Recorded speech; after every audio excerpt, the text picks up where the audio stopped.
Guys, you won't believe what I saw out my window last night. I was there, as I always do, discreetly peeking at the street through the crack in the curtains. Because, you know, we have to keep an eye on what's happening in the neighborhood. When I saw a scene that completely floored me. It was around 2 in the morning when I heard a strange noise outside. The kind that makes you wary. You know? I got out of bed, went to the living room window and took a peek. And girls, what I saw kept me awake the rest of the night. My heart skipped a beat because, honestly, what kind of thing would someone sneak around in the middle of the night with that suspicious shape? She was one of those people who brighten up the place where she lived, you know. When she died of cancer, Carlos was devastated. I remember at the wake he was inconsolable, crying like a child. We even thought he'd never recover. They'd have barbecues in the backyard, invite the neighbors over, and their house was always full of people. Marlene loved to entertain, making wonderful meals, and Carlos was an excellent host, always in a good mood, telling jokes, making everyone laugh. He even stopped cutting his hair properly, grew an unkempt beard, and always had that look on his face like he hadn't slept well. It was sad to see, honestly. Anyone would be suspicious, right?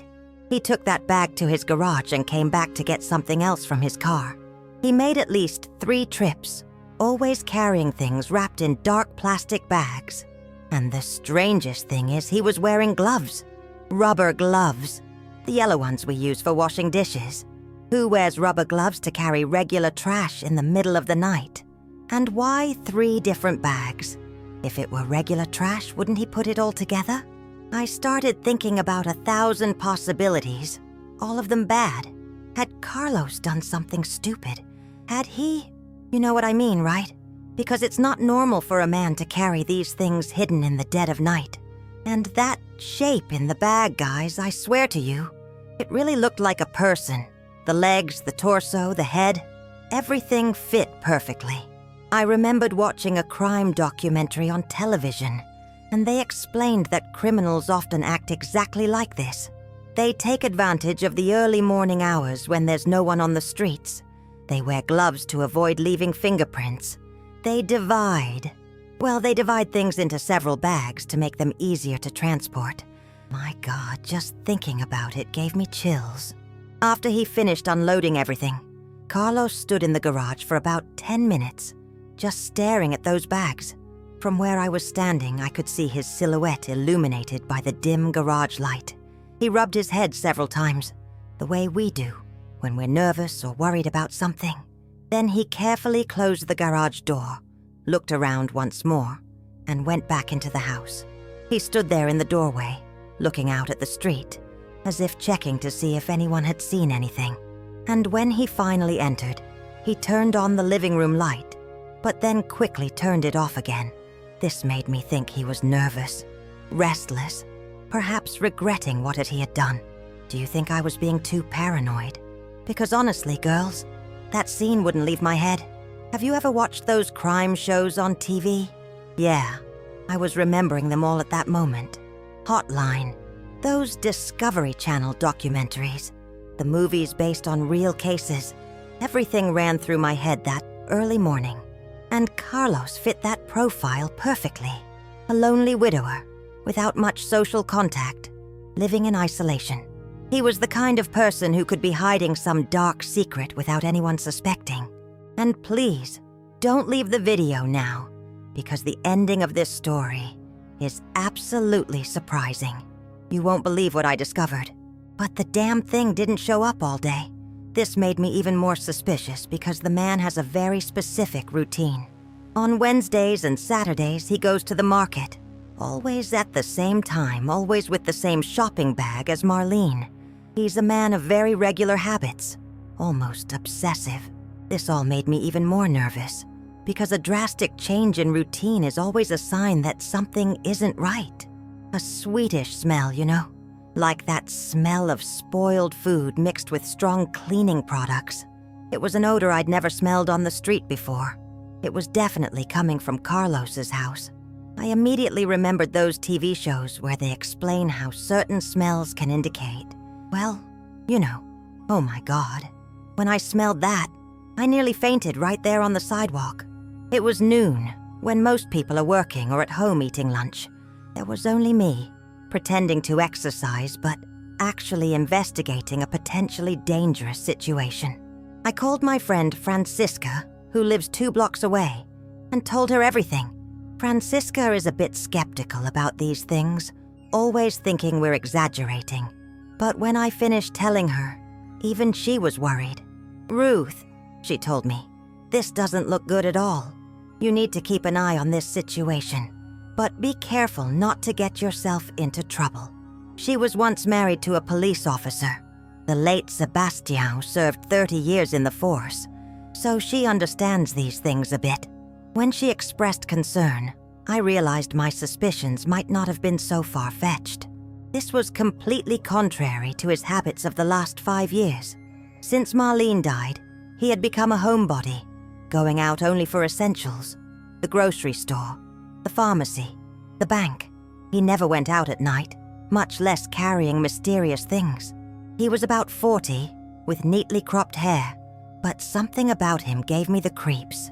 Maybe it was the way he constantly looked around, always alert, as if expecting danger. After that, the man drove away in a dark car with no license plate, or at least I couldn't see any from where I was watching. But no, everything was done right there at the gate, quickly and confidentially. That same evening, around 11 o'clock, other people started arriving at Carlos's house. I counted at least 4 different cars that stopped in front of his house. People would quickly enter, stay inside for about 2 hours, and always leave carrying something wrapped up. And the strangest thing is that they were all wearing gloves too. What kind of business is this that everyone has to wear gloves?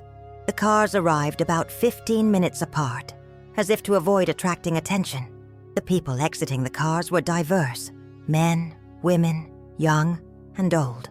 But they all had one thing in common. They acted very discreetly, looked around before entering the house, and everyone, without exception, was wearing gloves. She arrived in a small white car, stayed inside for almost 3 hours, longer than the others, and when she emerged, she was carrying 2 large bags. What caught my attention was that she seemed nervous, constantly glancing over her shoulder, as if afraid of being followed. He arrived in an expensive imported car, and before entering Carlos's house, he stood on the sidewalk for a long time, talking on his cell phone. I could tell he was arguing with someone, gesturing a lot, but he spoke too quietly for me to hear anything. My daughter called that day, and I almost told her everything, but I decided to wait a little longer to be sure what was going on. I didn't want to unnecessarily alarm the family, you know? This made me think that perhaps these people were switching vehicles on purpose, so as not to be identified. It was exactly the kind of behavior we see in movies about criminal organizations. He spent almost 2 hours cleaning that garage, as if he were trying to erase some evidence. And the smell of cleaning products was so strong that it even reached our house, even with the windows closed. It wasn't the smell of ordinary detergent. It was something stronger, chemical, that stung the eyes and nose. I remembered reading somewhere that certain chemicals are used to eliminate evidence of crimes. Could that be what Carlos was doing? Paint, you heard me right. Who paints a garage in the middle of the week for no apparent reason? And he chose a very dark, almost black paint. It looked like he was trying to cover something up, disguise some stain or sign of what had happened inside. It was as if he were obsessed with completely covering any traces of the suspicious activity. In his trash can, which was sitting on the sidewalk waiting for the garbage truck, were several bags with silver tape, the kind of heavy-duty tape we use for moving. And on one end of a bag that was half torn, probably a cat had dug in there, I could see a piece of pink fabric. My heart raced because I instantly remembered a story in the newspaper last week about a woman who had gone missing in the neighboring neighborhood. A young, beautiful woman who left her home to find someone and never returned. The description fit: a woman in her early 40s, brown hair, and in the photo she was wearing a light pink blouse, very similar to the fabric I saw in the trash. I started to tremble just thinking about the possibility. What if I was living next door to her? You know, I can't even say the word. But think about it. A lonely man, strange behavior, suspicious bags being carried in the middle of the night, excessive cleaning of the garage, mysterious people visiting at night, and now a piece of women's clothing in the trash. None of this could be coincidence. Empty containers of heavy-duty cleaning products, used rubber gloves, rags that looked like they'd been used for cleaning something and were stained with a dark substance I couldn't identify. There were also some empty bottles of chemicals I'd never seen before. Because if my suspicions were correct, I was in danger living so close to a dangerous person. And the worst part was, no one else in the neighborhood seemed to have noticed. Everyone went about their lives as normal, oblivious to what might be happening right under our noses. I also considered waking Francisca, but decided it was better to wait for daybreak. I lay there in bed, listening to every sound on the street, every car that passed, wondering if Carlos was up to something new. Where was he going at that hour? And why was he so discreet about leaving? Whether it was calling the police or talking to other neighbors to see if anyone else had noticed anything strange. Because one thing I was certain of, I couldn't remain silent in the face of a situation like this. If there was truly something wrong going on, I had a moral obligation to do something.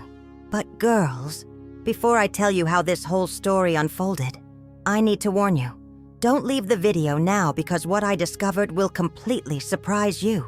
The truth behind all this is something no one, absolutely no one could have imagined.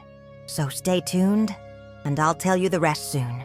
I positioned myself at the window early, with my notebook, a strong cup of coffee, and a strong desire to unravel this mystery once and for all. I had even prepared a snack because I was determined not to leave until I had concrete answers. Cheerful? He was carrying a briefcase in his hand, the same one the man in black had given him 2 days earlier. And he was well groomed, something he hadn't seen in days. He had shaved, cut his hair, and was wearing clean, pressed clothes. It was as if I had returned to the person I was before this whole strange story began.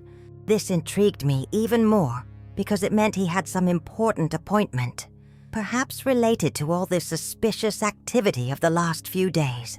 Clusa is 75 years old, also a widow, and since retiring from the school where she taught for 40 years, she practically lives by the window watching the neighborhood. Sounds of furniture being dragged, hammering, screws being driven, and electric saws running. Ruth, she told me. I even thought about going over to ask if everything was okay. But you know how strange Carlos has been since Marlene died. And there's something that really caught my attention, Clusa continued. Yesterday I saw 2 girls leaving, carrying some large boxes, and they were laughing and seemed very excited. I thought it was strange because it doesn't match the tense atmosphere that's been in the house for days. It's a strong chemical smell that can give you a headache if you breathe it in for too long. And there's another scent mixed in, a bit sweet, that I can't identify. You know what we do? Clusa suggested. I have a pair of binoculars that belonged to my late husband. He used them to watch birds. We can take turns using them to get a better look at the details. He had 2 women with him, a blonde and a brunette, both very young and attractive. They were carrying several shopping bags and seemed quite excited, chatting and laughing loudly. This completely confused me because it didn't match the suspicious behavior I'd observed in recent days. The brunette was wearing jeans and a white blouse, but I could tell they were designer, well-made clothes.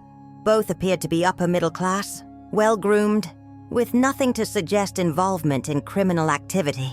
It was completely normal, familiar behavior, nothing that suggested fear or coercion. Clusa, I said over the phone.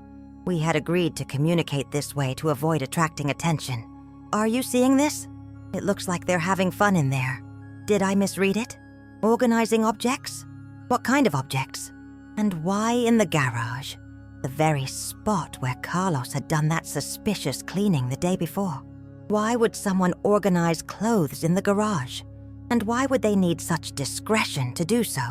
With each new discovery, the mystery grew more confusing rather than clearer. One of them even waved at me when she noticed me at the window, which made me feel awkward because it was obvious I was snooping. Instead of just observing from a distance, I decided to try a more direct approach. I waited for a moment when Carlos was in the backyard, tending to the plants, something he hadn't done in weeks, and went to the fence dividing our lots, pretending I was tending to my garden too. I was trying to get him to talk more about what was going on, but he remained very evasive. "I'm sure you'll soon find out." And then he excused himself, saying he had to go inside to answer an important phone call. "Soon, you'll understand everything." What could Carlos have meant by that? Was it a threat, a warning, or just a way of saying that everything would soon become clear? I was starting to feel like a character in one of those thrillers we see on TV, only this time, it was real life. We discovered that he worked for 20 years at an accounting firm, that he retired last year, and that he was married to Marlene for 15 years. Basic information, nothing suspicious. But we did find something interesting.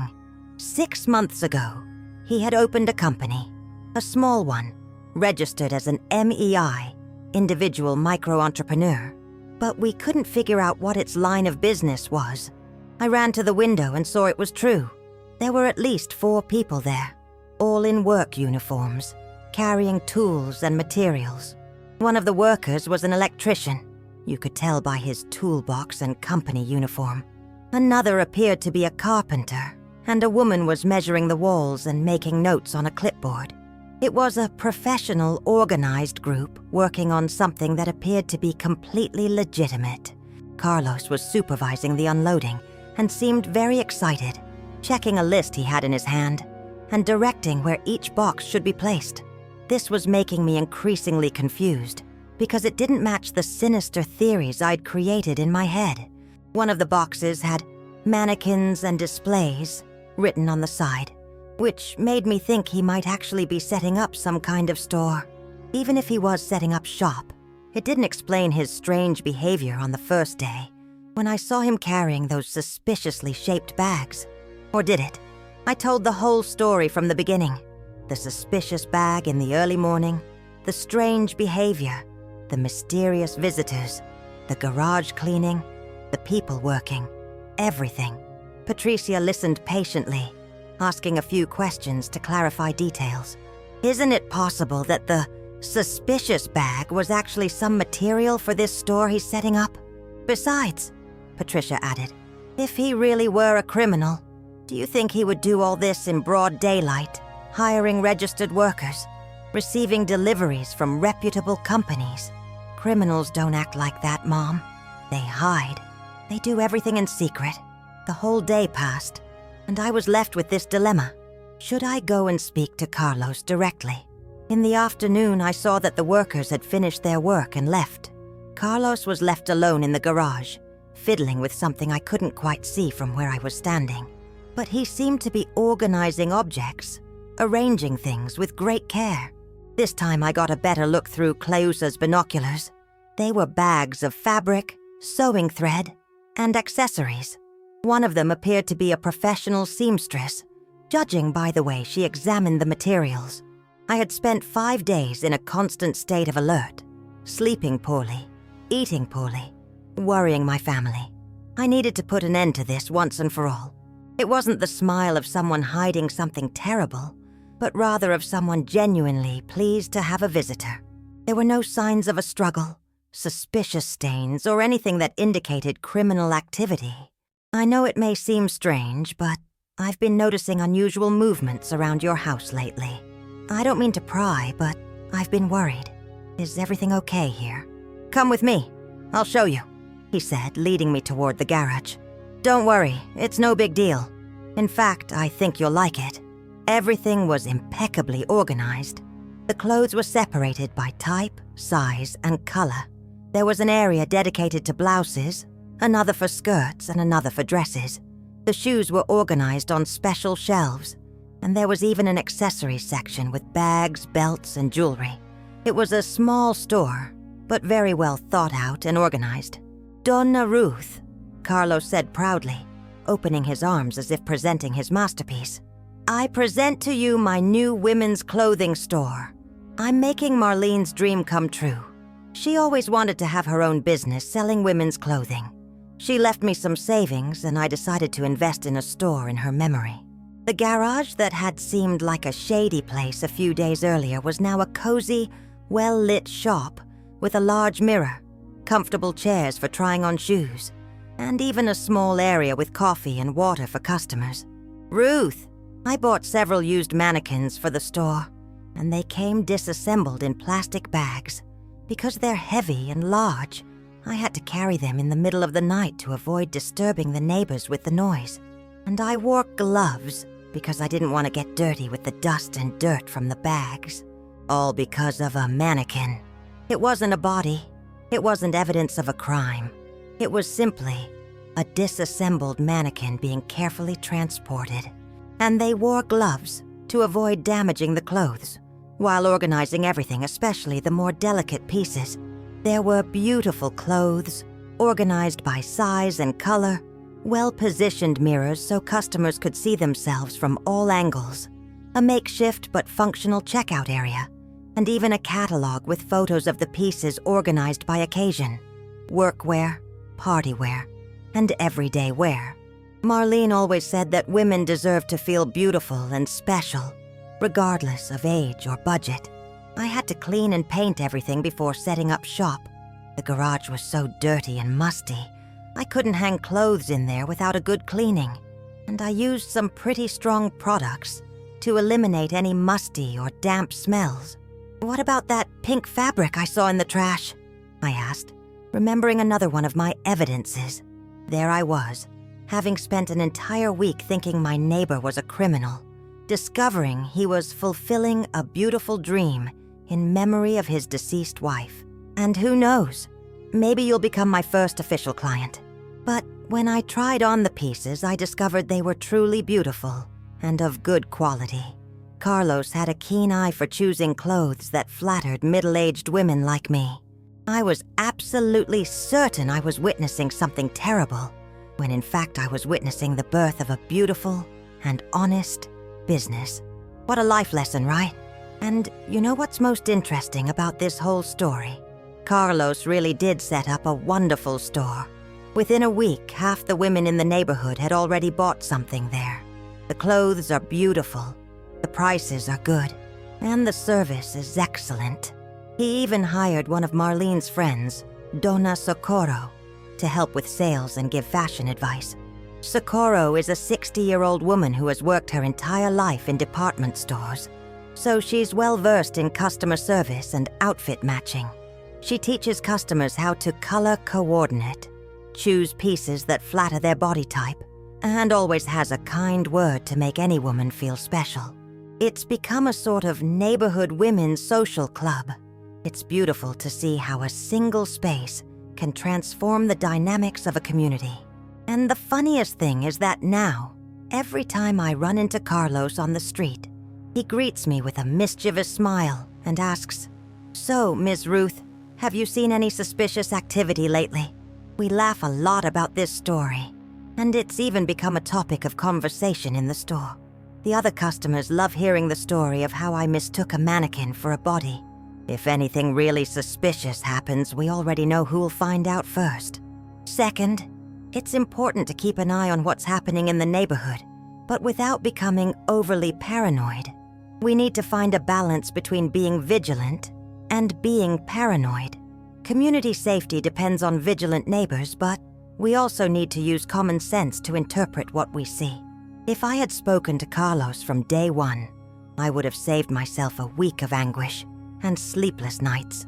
Direct communication solves far more problems than unbridled imagination.